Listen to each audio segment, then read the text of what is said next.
আসসালামু আলাইকুম সমস্ত ভিউয়ার্সদেরকে। আজকে আমি বানাচ্ছি আমলকি দিয়ে চ্যবনপ্রাশ বানাচ্ছি। এর জন্য নিয়ে নিয়েছি আমি মৌরি। মৌরি আমি কতটা নিয়েছি দেখতেই পেলে। তারপরে নিয়েছি এটা কেশর নিয়েছি। কেশরটা পুরোটাই খালি হয়ে গেল, অল্পই ছিল সামান্য পরিমাণে। এর সঙ্গে নিয়েছি জায়ফল, এর সঙ্গে গোলমরিচ, ব্ল্যাক পেপার যেটা।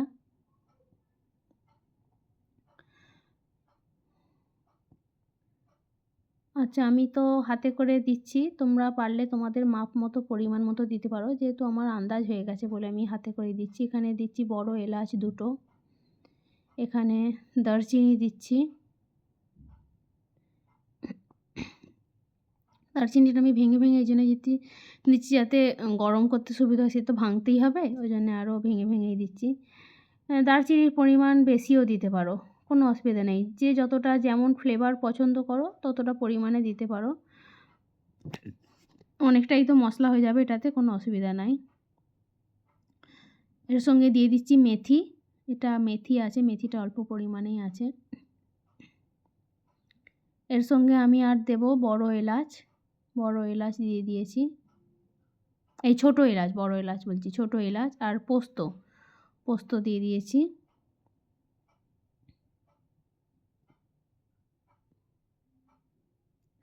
দিয়ে দিয়েছি জিরে, আর এটা দিয়ে দিয়েছি জিরে, জয়িত্রী, তেজপাতা, আর এটা একটা স্টার ফুল। সবাই তো দেখতেই পাচ্ছে এটা স্টার ফুল। তো আমি গ্যাসটাকে জোরে আঁচে দিয়ে প্রথমে তাওয়াটাকে একটু গরম করে নিচ্ছি, নিয়ে তারপরে আমি আঁচটাকে কমিয়ে দেবো, কমিয়ে ধিমিয়ে আঁচে এটাকে ভাজবো। শত লাস্টে এটা দেবো আমি পোস্তটা, আর কেশরটাও আমি লাস্টে দেবো। তোমাদেরকে দেখানোর জন্য আমি একবার দিয়ে দিয়েছিলাম, একটা একটা করে সবই দিয়ে দিচ্ছি।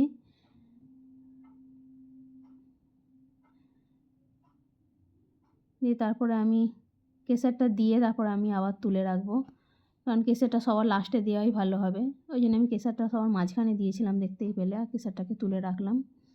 কেশরটা আর পোস্তটা শত লাস্টে, কারণ কেশরে কোনো গরম করার কিছু দরকার নেই। আর পোস্ত তো যে মশলাগুলো আছে ওর গরমে আর তাওয়ার গরমেই হয়ে যাবে, গরম হয়ে যাবে। তো ওগুলো লাস্টেই দেবে। তো এটা তাওয়াটা গরম ছিল বলে কালার চলে এসেছে। তো এটা গরম হয়ে যাক। আর জায়ফলটা দেখলাম যে একটু গরম হতে বাকি আছে, তাওয়াটা গরম থাকবে তখন আমি আবার ওটা তুলে রাখবো। জায়ফলটা, যে পোস্তটা দিয়ে দিলাম, কেশরটাও দিয়ে দিলাম, দিয়ে আমি এখানে এবারে গ্যাসটা বন্ধ করে দেব। গ্যাসটা বন্ধ করে দিলাম। এটার গরমেতেই গরম হয়ে যাবে, আমি সঙ্গে সঙ্গে তুলে রেখে দেবো, নাহলে পোস্তটা আর কেশরটা পুড়ে যাবে।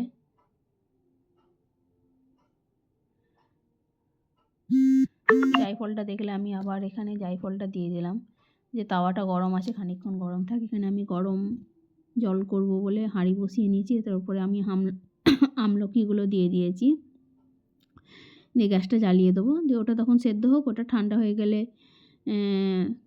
ঠান্ডা হয়ে গেছে, শীতের সময় তো এখন ঠান্ডা হয়ে গেছে, এটাকে আমি পিষে নিচ্ছি, পিষে নেবো। এটাতে আমি মিহিন করে পিষতেও পারো, কেউ একটু গোটা গোটা রেখেও পিষতে পারো, কিন্তু যেহেতু চ্যবনপ্রাশ হচ্ছে তো এর সঙ্গে মিহিন করে পিষে নেওয়াটাই ভালো হবে, তাহলে মশলাগুলো মুখে লাগবে না। আচার হলে সেখানে তখন একটু গোটা গোটা রাখলে হয়, অসুবিধা নেই। এটা আমি একটা আদা নিয়ে নিয়েছি, বড় আদা, আর মধু নিয়ে নিয়েছি। এগুলো চ্যবনপ্রাশের সঙ্গে লাগবে। আদাটা একটু সামান্য ছোটো ছোটো করে পিস পিস করে কেটে নেবো। আমলকিটা সেদ্ধ হয়ে যাওয়ার পর আমলকিটার সঙ্গে আদাকে আমি পিষে নেবো। দেখেছো আমলকিগুলোর কালার পুরো চেঞ্জ হয়ে গেছে। আমলকিগুলো একটু চাপা দেওয়া থাক, গ্যাসটা অফ করে দিয়েছি আমি। দেখো পুরোপুরি সেদ্ধ হয়ে গেছে। এটা দেখলেই বুঝতে পারা যাবে যে আমলকিগুলো পুরোপুরি সেদ্ধ হয়ে গেছে। তো গরম গরম এটাকে ছাড়িয়ে নিলেই ভালো হয়, আর এত গরম আমি ধরতে পারছিলাম না। একটু সামান্য ঠান্ডা হয়ে যায় ততক্ষণ আমি গুড়টা গ্রেট করে নিই। এরকম পিস আমার কাছে গুড় ছিল, ছাড়াতে যেয়ে দেখছি ছাড়াতে পারছি না। তো এই গুড়টাকে আমি গ্রেট করে নিয়েছি, ততক্ষণ আমলকিটা এখানে অনেকটাই ঠান্ডা হয়ে গেছে। আমি আদাটা গ্রেট করে নিচ্ছি, এখানে দেখতেই পাচ্ছ। বেশি ছোট করে করার দরকার নেই, কারণ যেহেতু আমলকিটা আছে, আমলকিটাও পেশা হবে। আমলকির সমস্তগুলোকে ছাড়িয়ে নেব, দানাগুলোকে বের করে ফেলে দেবো। দানাগুলো তো পেষা যাবে না, দানাগুলো মেশিনে পিষলে মেশিন নষ্ট হয়ে যাবে। আমলকিটা পিষে আমি একটা ননস্টিকের প্যানেতেই রাখবো, যেহেতু আর আলাদা করে জায়গা আর জোড়া করে নষ্ট করছি না বা নোংরাও করছি না। আমি আরেকবার পিষছি।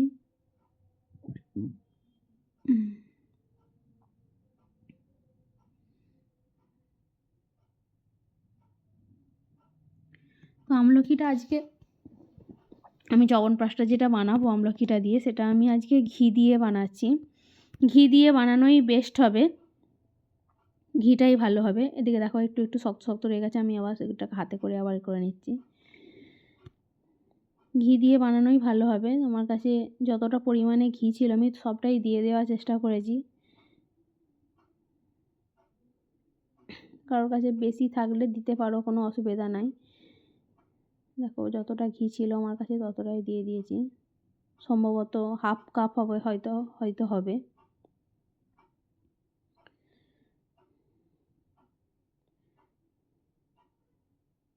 ঘিটা গরম হচ্ছে, আমি এটা একটু সাইড এদিক ওদিক করে দিই। আচ্ছা, নিচের ওই যে আমলকিটা দেখতে পাচ্ছ একটু লাল লাল, ওইটা অন্য কিছু না, মশলাটা পিষেছিলাম তো মিক্সিতে, ওই মশলাটাই একটু ওটাতে লাল লাল হয়ে আছে, কোনো অসুবিধা নেই। এটা খানিকক্ষণ একটু নেড়ে নেব, নেড়ে নিলে চারিদিকটাতে একটু ঘিটা মেখে যাক, আর একটু সামান্য একটু এটার যে আমলকিটার একটু জল জল মতো আছে, জলটা একটু কমে যাক, তারপরেই আমি গুড়টা দিয়ে দেবো। তো আমলকিকে এইভাবে এরকম করে সকলে সারা বছর রেখে দিতে পারো, কোনো অসুবিধা নাই। সারা বছর তুমি এটা খেতে পারো। আমাদের বাড়িতে আমলকি প্রচুরই করে রাখা হয়। আমলকিকে শুকনো করে, রোদে শুকনো করে যেটা হয় ওটাও রাখা হয়, প্রচুর পরিমাণেই রাখা হয়। দেখেছো তেলটা পুরো এখানে টেনে নিয়েছে। এখানে আমি নাড়ছি, এটাকে নেড়ে নেড়ে সামান্য একটুখানি আর একটু জলটা কমে যাক, তারপরে আমি এটাতে গুড়টা দিয়ে দেবো। একটু তলাটা দেখলাম ধরা ধরা মতো এবারে হয়ে যাচ্ছে, ওই জন্য এবারে আমি এটাতে গুড়টা দিয়ে দিলাম। তো আমি এই গুড়ের জায়গাটাতেই আমি এটাকে ঢেলে রাখবো। গুড়ই তো, অন্য কিছু না, অসুবিধা নাই। তো এটাতেই আমি ঢেলে রাখবো, এটা আর ধোবো না, অসুবিধা কিছু নাই।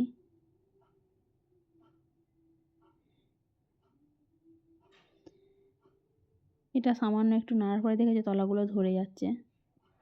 তো কেউ বেশি পরিমাণে পারলে ঘি দিতে পারো, কোনো অসুবিধা নেই। এখানে গুড়টা আমার গলে গেছে, কালার দেখো আস্তে আস্তে চেঞ্জ হয়ে যাচ্ছে, অনেকটাই গুড়ের জন্য অনেকটাই কালার চেঞ্জ হয়েছে। এরপরে আমি মশলাটা দিয়ে দেবো, মশলাটা দিয়ে নাড়তে থাকবো। মশলাটা কিছুটা পরিমাণে প্রথমে দেবো, তারপরে আবার লাস্টের দিকে আবার কিছুটা মশলা দিয়ে দেবো। এটা করতে প্রায় অনেকক্ষণই সময় লেগেছিল, কিন্তু এতক্ষণ তো ভিডিও দেওয়া সম্ভব না, লোকে আমাকে পাগল ভাববে, বলবে যে এডিট করতেও জানে না। ওই জন্য অনেকটা এডিট করে কেটে কেটে অনেকটাই দেওয়া হয়েছে। তো আমি এখানে দিয়ে দিচ্ছি লবণ, দিয়ে দিচ্ছি যেটাকে বিট লবণ বলা হয়, ওই বিট লবণটা দিয়ে দিচ্ছি। দেখেছো পাতলা হয়ে গুড়টা থেকে যে জলটা বেরিয়েছে কীরকম পাতলা হয়ে, কড়াটা তো পুরো ভর্তি হয়ে গেছে, নাড়ার আর স্পেস পাচ্ছি না আমি। এত পরিমাণে ফুটে গায়ে আমার পড়ছিল, আমাকে ভয় লাগছিল, ছিটকে ছিটকে যখন গায়ে পড়ছিল, এত জ্বালা জ্বালা করছিল। এখানে আমি মশলাটা দিয়ে দিচ্ছি। মশলাটা যতটা আছে, যতটা পরিমাণে করেছি আমি পুরোটাই দিয়ে দেবো, একটুও রাখবো না। খানিকটা দিয়ে দিলাম, খানিকটা রেখেছি, খানিকটা আবার পরে দেব, লাস্টের দিকে দেব।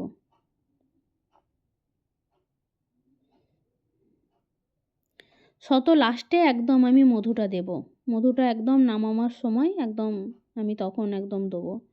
মধু আগে দিলে মধুর যে গুণাগুণটা সেটা নষ্ট হয়ে যাবে। মধুটা দিয়ে দিলাম, আমি হয়েই গেছে, ওই জন্য মধুটা দিয়ে দিচ্ছি। মশলাটা আরেকবার দিয়েছিলাম, ওটা দেখানো হলো না, কারণ ফোনটা তখন মাঝখানে দেখলাম অফ হয়ে গিয়েছিলো, চার্জ শেষ হয়ে গিয়েছিলো, অফ হয়ে গিয়েছিলো, ওই জন্য তখন মশলাটা দেওয়াটা আমি আর দেখাতে পারলাম না। এটা আমি এবারে যে বড় জায়গাটা আছে এই জায়গাটাই তুলে রাখবো। রাখার পরে তারপর খানিকক্ষণ ঠান্ডা হয়ে গেলে তারপর আমি কাঁচের জারে তুলে রাখবো। এটা বাটিটা দেখতে পেয়েছো পুরো খালি। কড়াটা একটু প্রথমে এটা চামচে করে নামিয়ে নিচ্ছিলাম, ধরতে পারছিলাম না, এতটা ভারী, কোথায় গায়ে পড়ে যাবে। তারপরে আমি একটু নামানোর পরে খালি হয়ে যেতে তারপর আমি এটাই ঢেলে রাখলাম। এত গরম কাঁচের জারে ঢাললে কাঁচের জার সঙ্গে সঙ্গে বাস্ট হয়ে যাবে, ওই জন্যে প্রথমে এই জায়গাটায় ঢেলে রাখলাম। দিয়ে ঠান্ডা হয়ে গেছে খানিকক্ষণ পর এটা যখন, তখন আমি কাঁচের জারটাই তুলে রাখছি। তো সমস্ত ভিউয়ার্সদেরকে আমার একটাই বলার, প্লিজ সকলে যারা নতুন আছো সাবস্ক্রাইব করো, এবং যারা পুরানো ভিউয়ার্স যারা আছে তারা লাইক কমেন্ট শেয়ার সব কিছুই করে দিও। আর একটু চ্যানেলটা একটু প্লিজ একটু ভিউয়ার্স করে দিও, যাতে চ্যানেলটা তাড়াতাড়ি আমার মনিটাইজ হয়ে যায়।